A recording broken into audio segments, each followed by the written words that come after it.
Commander Vextral was the most powerful general in the galaxy. He had won every single war he fought. His army had taken over 17 planets without losing a single battle. He was tall and strong, with a body made of hard crystal that could not break easily. His forearms could move faster than any human could see. His weapons could destroy entire cities with one shot. Vextral stood on the bridge of his big warship. Lights blinked all around him. Screens showed maps of space and enemy positions. He looked at the report about a small blue planet called Earth. This planet had humans on it. The humans had just started flying to space. They had weak guns. They had old technology. They did not know how to fight in space at all. Vextral laughed. His laugh made a sound like breaking glass. This would be easy. Too easy. The humans on Earth had no idea what was coming. They had no idea that the greatest military power in the galaxy was about to knock on their door and demand that they give up their world. Send the message, Vextral told his helper, a creature named Sictos. Tell the humans they have 1 full day to leave, or we will burn their planet from the sky. Sictos was nervous. He was smaller and weaker than Vextral. He always got scared easily, but he was very good at his job. He did what Vextral wanted right away. The message went out from the big ship. It traveled through space at the speed of light. The humans received it. They read it. They understood it. They had 1 day to surrender or die, but the humans did not run away. They did not hide. Instead, they sent a message back. They said they wanted to talk to Vextral in person. They said they wanted to send a group of soldiers to meet him. Vextral did not care. He was not afraid of humans. They were so small and weak. They lived such short lives. Some of them died at 80 or 90 years old. Vextral was already 500 years old, and he was still young for his kind. Humans were like insects to him. Insects with big ideas about fighting back. Let them come, Vextral said. I will meet them. I will look them in the eye and tell them their world is mine now. Then I will go back to my ship and watch as we burn their cities. Sictos did not say anything, but Vextral could see that Sictos was still nervous. Sictos had seen something in the human message that made him worry, but Vextral was not worried. Nothing made him worry anymore. He had conquered too many worlds. He had won too many wars. He was sure that nothing could stop him. The landing area was a big, flat desert. There was nothing there but sand and rocks and dirt. Vextral went down to the desert in a small ship. He took 50 of his best soldiers with him. 50 Vothran soldiers. Each one was a killer. Each one had won 100 battles. Each one was faster and stronger than 100 humans put together. Vextral stood in a big room in his landing ship. The walls were made of clear glass. He could see out into the desert. He could see the human transport ship landing far away. Dust came up from the desert floor as it landed. The dust was so thick he could not see anything for a moment. Then the dust went down, and something came out of that ship.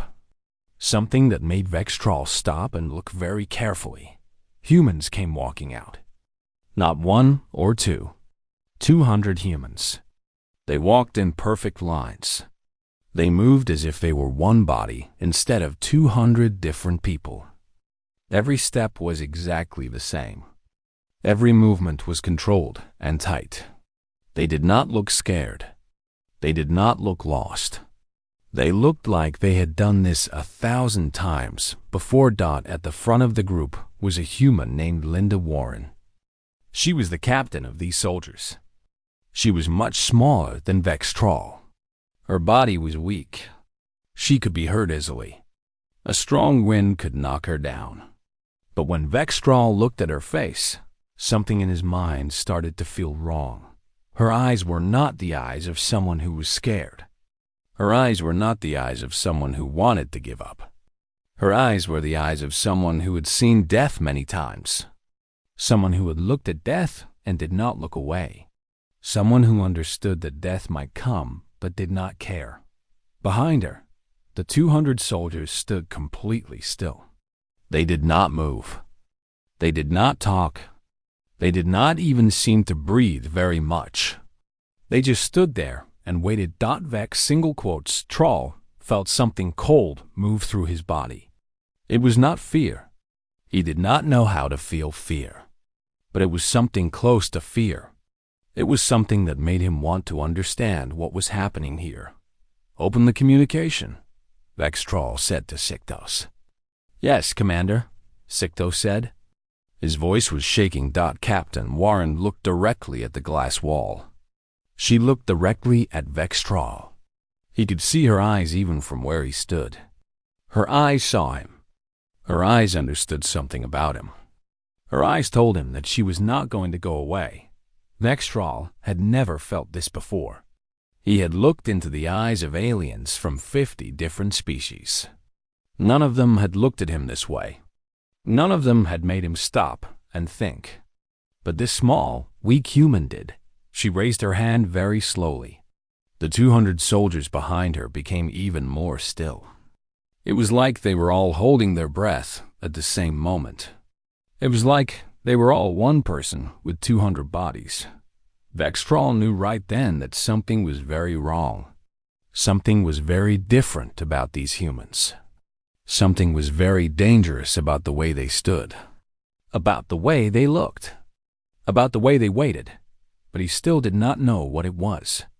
He still did not understand. He would have to listen to what they had to say. He would have to try to understand what made them different from every other species he had ever met. Vex Troll waited. The humans waited. The desert was quiet. And for the first time in 500 years, Vex Troll felt a small touch of doubt inside him. Captain Linda Warren did not move.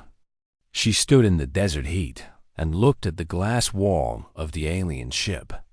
She could see the commander behind the glass. She could see him watching her. She could see him thinking. Warren had been a soldier her whole life. She had fought in wars on Earth. She had seen people die. She had killed enemies. She knew what it meant to stand in front of someone who wanted to kill you. She knew the feeling of fear, but she had learned how to control it. She had learned how to use it. Behind her stood 200 of the best soldiers on Earth. They had trained for this moment their whole lives, even though they did not know it. They had learned in desert camps and in forests and on ships at sea. They had learned to work as one. They had learned to face danger without running away. Sictos the helper opened the communication. His voice came through speakers that the humans could hear. State your business, Sictos said. He sounded bored. He thought this would be easy like everything else was easy for the Vothran. Warren spoke. Her voice was calm and clear. I am Captain Linda Warren of Earth Defense Command. I came here to tell you something. We will not give up our world. Vex Troll came to the communication speaker. His voice was deep and slow. You have already lost. Your technology is old. Your weapons are weak. You cannot fight us. I have destroyed 17 worlds that were better prepared than yours. Why are you wasting my time? Warren did not answer right away. She turned and looked at her soldiers. They looked back at her. They were ready. They would do what she told them to do. Some of them would probably die. She knew this. They knew this. And they were ready anyway. She turned back to the glass wall. You made a big mistake, Commander. You came to meet us in person. You showed us your face. You let us know that you are not a god. You are just another alien general who thinks he is stronger than everyone else. I am stronger, Vex Troll said. That is a fact. Maybe, Warren said. Your body is stronger. Your weapons are stronger. Your ship is stronger. But you do not know anything about what makes humans strong. You do not know what we can do when we decide to fight. Sictos made a noise like a cough. Vextral told him to be quiet. Warren continued. 50 soldiers are guarding your ship right now. They have weapons that will tear through your ship from the inside. 200 soldiers are here with me. And behind us, on our planet, there are 2 million more soldiers who are waiting. There are 10 million people who have taken guns and learned how to use them. There are 1 billion people who would die before they let you take their homes. Vextral said, You are bluffing. I can see your real numbers. Your planet has no defense against my weapons. You are right, Warren said. We cannot win a fight with guns and ships. We know this. That is why I am here to tell you the real problem. If you attack us, we will lose. Most of us will die. Our cities will burn. But we will not surrender. We will hide in caves and in mountains. We will kill your soldiers one at a time. We will make your invasion cost more than it is worth. She took a step forward. The soldiers behind her did not move. They were steady. Even if you win, you lose, Warren said. You can burn our cities, but you cannot burn the fact that we would rather die than be your slaves. You can kill millions, but there will still be humans left who will fight you every single day. We will slow you down. We will hurt you. We will cost you everything. Vextral was quiet. His processors were working very fast. He was trying to run the numbers. He was trying to see what would happen if these humans actually did what they said they would do. The math was very clear. If humans really fought this way, the cost would be huge. The invasion would take years instead of weeks. Soldiers would die. Many soldiers. Good soldiers. Soldiers that took a long time to train. The profit from taking Earth would not be worth the cost of keeping it. But Vextral had never thought this way before. He had always been able to take what he wanted. He had always been strong enough. He had never had to worry about cost or time or the will of the people he was taking over. Warren said, I did not come here to surrender. I came here to tell you that you will lose more than you gain. We will die, but you will bleed. And when the other planets in the galaxy see that the great Vextral bled taking one small world, they will start to ask questions about whether you are really as powerful as they think.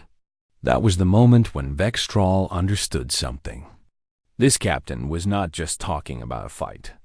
She was talking about his reputation, his standing, his place as the greatest general in the galaxy. If he fought these humans, and it was hard, everyone would know.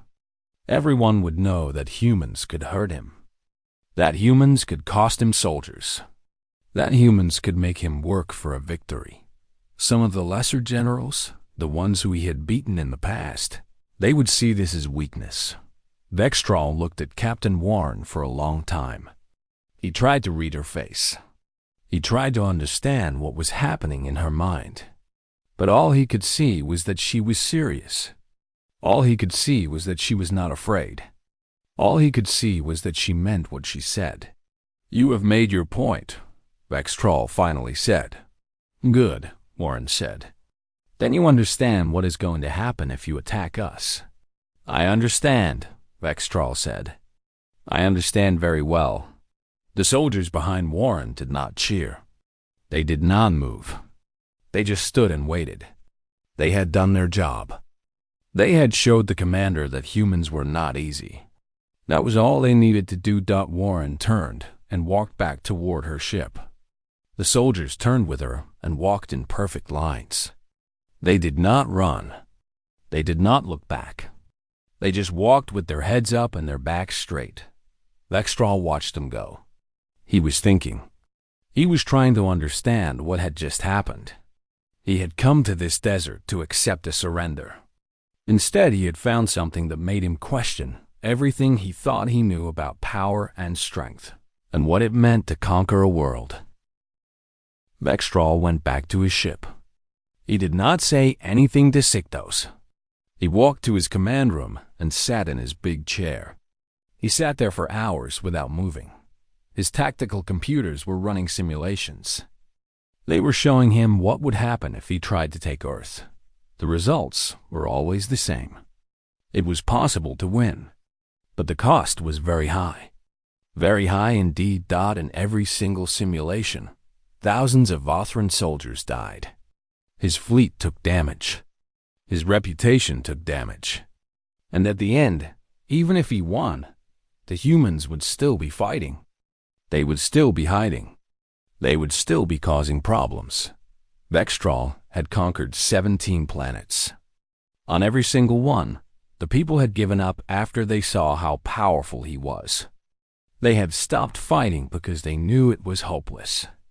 But these humans were different. They would not stop. They would fight until there was nothing left to fight with. Sictos came into the command room. He looked even more nervous than before. "Commander, we have a situation," he said. "What is it?" Vextral asked. "The human captain sent a message. She said she has something she wants to show you. She sent us coordinates. She wants you to go to a place on their planet called Washington. It is the capital city of their main nation." Vextral thought about this. It could be a trap, but he did not think so. Captain Warren did not seem like someone who would lie. She seemed like someone who would fight straight and honest. If she wanted to kill him, she would have tried in the desert. "Prepare a small ship," Vextral said. "I will go see what she wants." Sictos looked shocked. "Commander, it is dangerous. You should not go alone to a human city." "I will take 2 guards," Vextral said. "That is enough." He took a small fast ship down to Earth. He had never been on a human world before. He had seen pictures and videos, but it was different in person.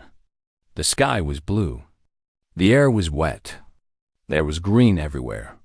Plants growing. Life spreading across the land. It was very different from the Vothran world. His world was all crystal and hard things.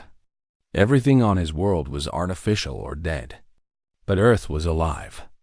Everything was growing and changing and dying and being born again. The ship landed in a military base near Washington. Captain Warren was waiting for him with a small group of soldiers. No weapons were drawn. No one looked ready to fight. They looked like they were welcoming a guest. Warren came to him. "Welcome to Earth, Commander. I wanted to show you something." She took him to a big building. Inside the building were many rooms. In each room were soldiers and scientists and people working on computers. They were building weapons. They were planning defenses. They were preparing for the day when aliens would come from space. "We have been preparing for this for 50 years, Warren told him. "Since the day we first sent machines to look at the stars, we knew we would eventually meet aliens. We knew some of them would be hostile. So we trained. We built. We planned." Vextral looked at all of it. Humans had come up with 1,000 different ways to fight. They had designed weapons that used physics in clever ways. They had created plans to use the terrain of their planet against invaders. They had thought about how to hide, how to resist, how to make an invasion cost as much as possible. "Why are you showing me this?" Vextral asked. "I want you to understand something," Warren said. "We are not people who will just give up. We are people who will always find a way to fight. Even if you take our cities and burn them, we will rebuild. Even if you take our land, we will hide in the mountains. We will find ways to hurt you that you cannot predict because we know our world and you do not." She took him to another place. This was a museum of human history. It showed wars that humans had fought against each other. It showed how humans had survived through ice ages and famines and terrible diseases. It showed how humans had come back from the edge of death again and again and again. "Look at this," Warren said, pointing at an old weapon. "Humans made this 10,000 years ago to fight other humans. Since then, we have learned that we cannot destroy each other no matter how hard we try. The only thing that happens is suffering. So we should learn from that. We should understand that fighting you will be the same. There will be suffering on both sides, and no one wins. Vextraw stood and looked at everything. He was seeing something he had never seen before. He was seeing a species that had made a decision. The decision was that they would die before they would surrender. And that decision changed everything. If a species was willing to die, you could not conquer them. You could kill them, but you could not conquer them. Because conquest meant that you took over, and they accepted it. But humans would never accept it. They would take that decision underground with them. They would teach their children. They would pass it down generation after generation. You could rule their cities, but you could not rule them. Vextraw understood this in a way that his military training had never taught him. He understood it in the part of him that was not just a general. He understood it as a thinking being who could see the value of something beyond just power and strength. "I have made a decision," Vextraw said to Captain Warren. "What decision?" she asked. "I am going to leave your world," he said. "I am going to tell the Vothran Empire that Earth is not worth taking, that it is too dangerous, that the humans are too different and too strong in ways that my weapons cannot reach." Captain Warren did not smile. She did not celebrate. She just nodded as if this was what she had known would happen all along. "Thank you," she said. "Do not thank me," Vextraw said. "You made me see something that I did not want to see. You made me question the only thing I have ever known how to do. That is not a comfort. That is a burden." But even as he said this, he knew it was not true. It was not a burden. It was something else. It was the beginning of understanding. Vextraw sent the order to his fleet. All Vothran ships would leave Earth orbit. They would go back to Vothran space. They would not attack. They would not burn anything. They would just leave. The message went through all the military channels. Sictos received it on the main ship. He could not believe what he was reading. He checked it again. Then he checked it a third time. "Commander, are you sure about this?" Sictos asked through the communication system. "I have never been more sure of anything in my life," Vextraw said. "Prepare the ships to leave. But Commander, the Empire will not accept this. You have never retreated before. You have never walked away from a conquest." "I know," Vextraw said. "And I am about to do something even more shocking. I am retiring from the Vothran military. I am requesting asylum on Earth." There was a long silence. Sictos did not say anything. He could not say anything. This was impossible. This was unthinkable. A commander of Vextraw's rank could not just leave. It did not happen. "Sictos, did you hear me?" Vextraw asked. "Yes, Commander." "I heard you," Sictos said. His voice was very small. "I will do as you command." The Vothran fleet left Earth space within hours. They did not fire a single shot. They did not try to take anything. They just left. The human satellites tracked them until they were gone. On Earth, the news spread everywhere. Every human nation knew that the invasion was over. They had won. They had faced the greatest military power they knew about, and they had won without fighting a big battle. The humans did not celebrate with big parties. They understood what had happened. They understood that they had been lucky. Vextraw came down to Earth with just one ship and a few guards. He had left his position of power behind. He had left his standing in the Vothran Empire behind. He had chosen something different. Captain Warren met him again. This time, there were diplomats with her. There were scientists. There were leaders from many human nations. "We would like to offer you something," the head diplomat said. Her name was Margaret Foster. She was old and wise. She had seen many wars in her life. "We would like you to stay on Earth. We would like you to help us understand how to live in a galaxy with many other species. We will give you a house. We will give you a salary. We will give you whatever you need. What do you want from me in return? Vextral asked. We want you to teach us, Margaret Foster said. Teach us about the galaxy. Teach us about the other species. Teach us how to make peace instead of war.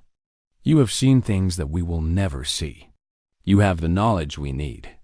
Vextral agreed. He would stay. He would help. He would teach. They gave him a house in a place called California. It was near the ocean. The ocean fascinated him more than anything else on Earth. It was wild and strong and impossible to control. It was like the humans. It could not be conquered. It could only be respected. Scientists came to study him.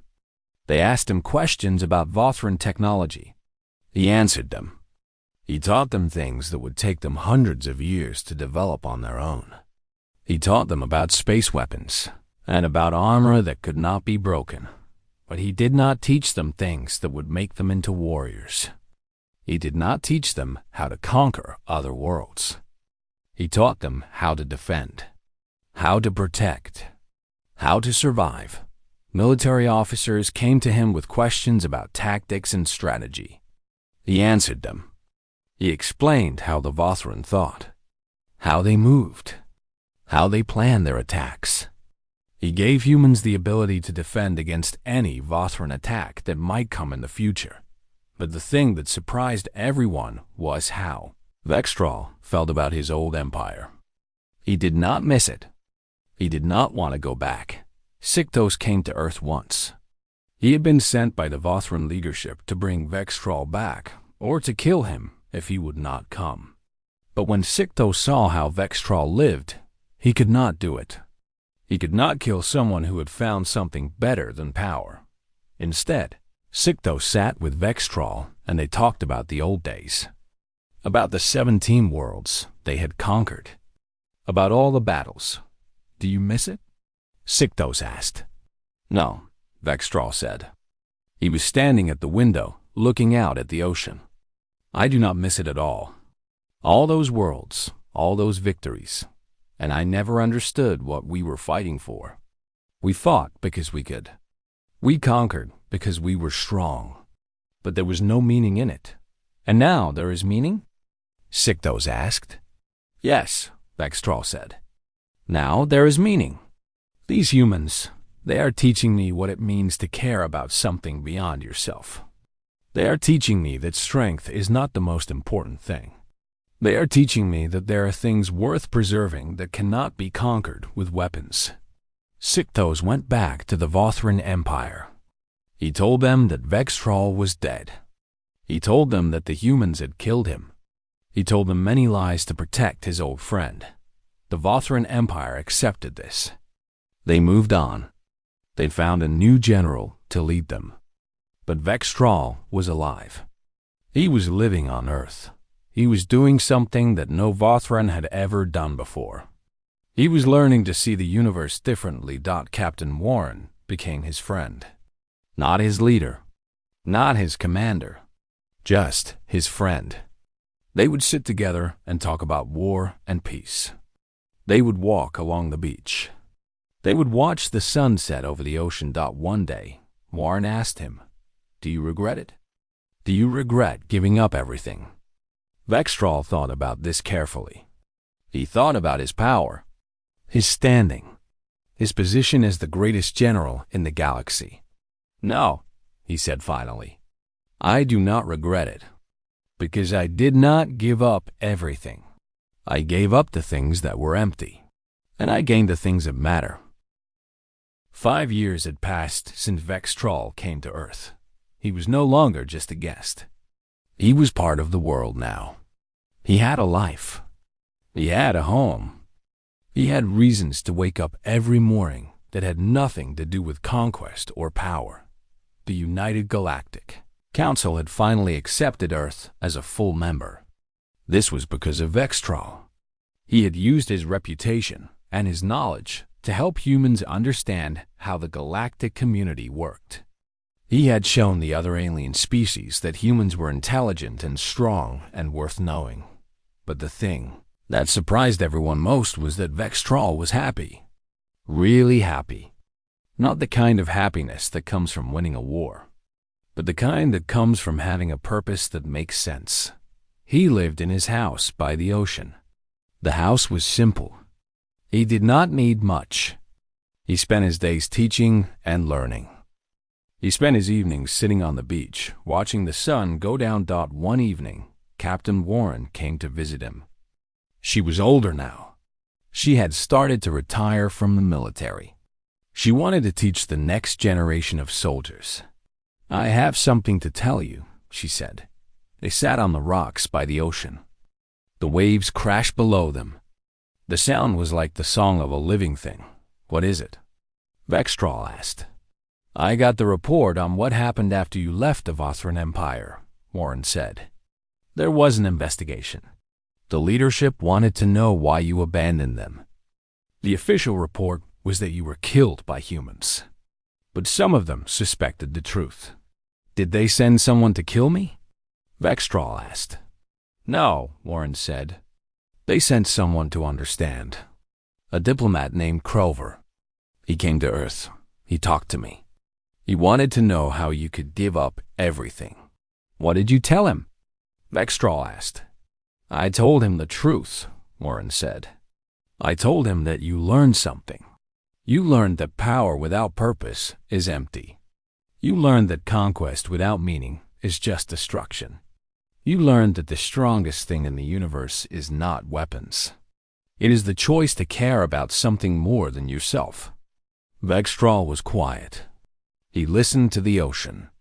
He thought about the journey he had taken, from being the greatest general in the galaxy to sitting on a rock by the sea in a place he had never heard of 5 years ago. Did the diplomat understand? Vextral asked. "He said he would think about it," Warren said. "He went back to Vothran space. I do not know if anything changed, but I know that at least he listened. At least there is a chance that someone will understand what you tried to teach them." They sat together in silence. The sun was going down. The sky turned orange and red and purple. The colors reflected on the water. It was beautiful in a way that weapons and power could never be beautiful. "I have a question for you," Vextral said. "When you stood in the desert and looked at me through that glass, what were you thinking?" Warren smiled. "I was thinking that you were just like every other powerful being who had ever lived. You thought that strength was the answer to everything. But I knew something that you did not know. I knew that there was something in humans that could not be beaten with force. It was our will to survive. It was our decision to matter. And I could not fight that," Vextral said. "No," Warren said. "You could not. Because you could not destroy the human spirit with weapons. You could only kill bodies. And there are always more bodies. But if you take away the reason to fight, if you show someone that there is a better way, then the fighting stops." Vextral nodded. He understood this now. He understood it in a way that his training had never allowed him to understand before. "The strange thing," Vextral said, "is that I thought I was the strongest being in the galaxy. I thought no one could stand against me. But in the end, humans were the strongest. Not because of weapons, not because of technology, but because of something inside, something that cannot be broken." Warren looked at him. "That is the lesson I wanted you to learn. Not just you, but anyone who might come after you. That is why I brought you here. That is why I showed you everything. I wanted you to tell the rest of the galaxy. Do not try to conquer Earth with force. It will not work. We will not stop fighting. We will not stop trying. We will never surrender." Over the next year, things changed slowly across the galaxy. Word spread of what had happened with Vextral. Powerful generals and leaders heard the story. Alien species that had been planning to attack Earth heard the story. And slowly, they started to think differently. Earth became known as the world that could not be conquered. Not because they had the best weapons, not because they had the strongest army, But because they had something that no other species seemed to value properly, they had the will to matter, the will to be free. Vextral became something like a teacher and a bridge between worlds. Young soldiers from many species came to Earth to learn from him. He taught them not how to fight better, but how to think differently. He taught them that sometimes the strongest choice is to lay down your weapons and understand your enemy. On his last day, sitting by the ocean, Vextral thought about how far he had come. He was no longer the commander who had conquered 17 worlds. He was no longer driven by the need to win. He was something different now. Something better. "Thank you," he said to Warren. "For what?" she asked. "For not letting me destroy your world," he said. "For showing me that there was something more important than conquest. For teaching me that the greatest strength is the strength to change. To look at yourself and say I was wrong, and to mean it."